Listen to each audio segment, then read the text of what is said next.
Hey there! Okay, so today I want to cover the story about how I once became a NATO registered programmer for mobile applications.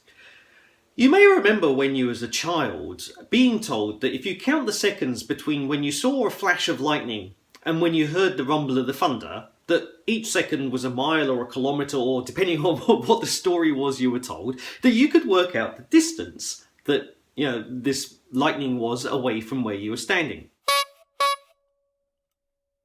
Fast forward to when the iPhone first came out.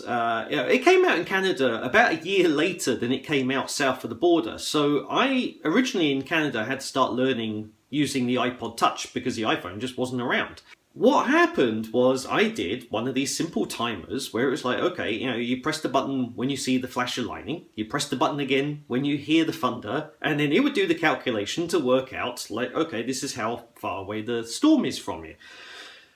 When the iPhone arrived, this afforded me two new things that I didn't have before. Number one, I had a compass, and the other thing was I now had GPS, like accurate GPS. If I know where I am, and I press the button between the lightning strike and when I hear the thunder, then I can draw a circle somewhere around me and say this on the map is where this storm is. Take it one step further, because I've got a compass on there, if I point in the direction around that circle of where the lightning was, now I can say specifically where the storm was, because we knew previously it was in a certain radius, but if I know it was in this direction or that direction, I know exactly where it is. This afforded me a wonderful idea. After I put it in the App Store, I was like, hey, imagine if I'm a US soldier and I'm sitting on a hill just outside of a Syrian town or something like that, and they're shelling it left, right and centre, and I'm trying to work out, are the shells coming down on the 5th Street back from where I can see, or is it on the 7th Street back? Well, I can apply the same idea to that, and I could use this as a mortar shell coordination mapping system. So, I had the grand idea, I will build this thing and I will go and speak to the guys down in the US and see if they're interested in using something like this. As you can imagine, the first thing that happened was somebody went, who's this guy? And so I got contacted by the US and they were like, right, okay, before you do anything else, we need to know exactly who you are, what you're doing, why you're doing this. Needless to say, it didn't take too long for me to go back through the same history that you just basically got. They realised who I was, they did a background check on me.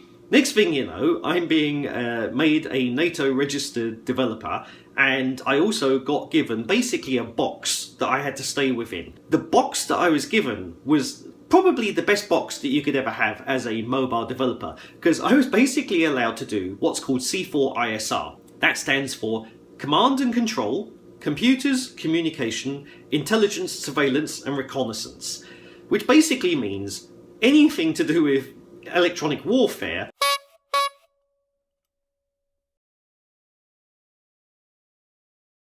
as long as it's done on a mobile phone.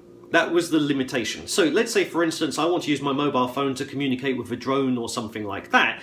That was perfectly within the box that I was allowed to work on, but the one thing I was not allowed to do is have the drone or a missile or whatever the hardware is. I wasn't allowed to go near the hardware, I'm not allowed to touch the hardware, I'm not allowed to own the hardware, I'm not allowed to keep it on site at my house or anything like that.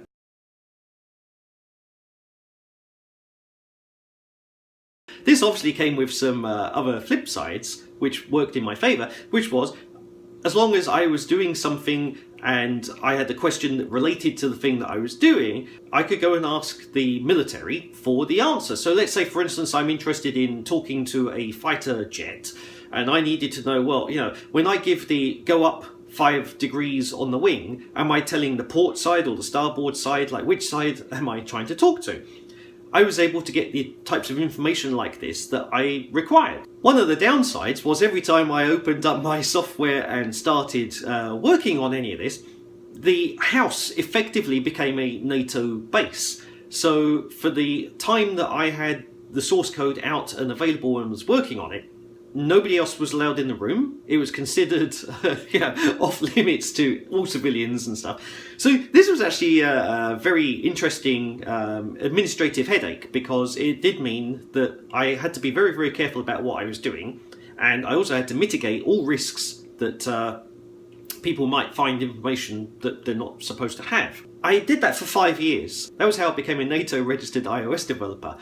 Now, there are a lot of good contacts I got out of this, and one day I might get back into some stuff like that. But the one thing I always made sure that I did, and this was really from my own ethical background, obviously with anything that's to do with war and military and anything like that, there's two sides. You're either helping or you're harming. And, some people, they go into the weapons side, and other people, they go into the other side. And I always went into the other side. So everything I've ever done has always been to do with helping people, either, giving them information to get them out of danger or trying to help people in other ways. I've never been working on the side where it's like, okay, I'm going to try and write something that specifically is going to try and harm somebody or kill somebody.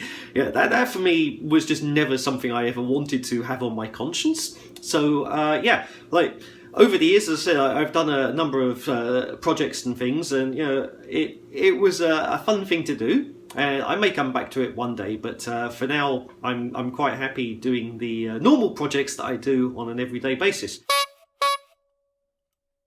So that's the story of how that happened. Okay, bye.